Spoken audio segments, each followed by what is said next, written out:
এই গরমের মধ্যে ভাবলাম বেলের শরবতই করা যাক, কিন্তু বেলটা মোটেও পাকা নয়, একদম প্রপার পাকা নয়, কাঁচা কাঁচা বেল ছিল। তাও আমি জোর করে ওকে শরবত বানাচ্ছি।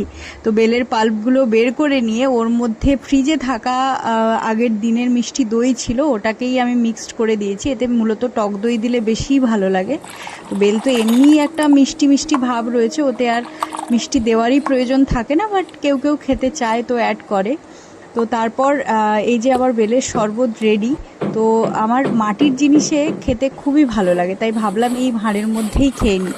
তার জন্য ভাঁড়ের মধ্যে ঢেলে আমার বেলের শরবত রেডি, এবং পরপর একে একে আমি 2 ভাঁড় খেয়ে নিয়েছি বেলের শরবত। আমার পেট তো ঠান্ডা হয়ে গেছে, এবার দেখা যাক বাকিদের পেট ঠান্ডা করতে পারি কিনা।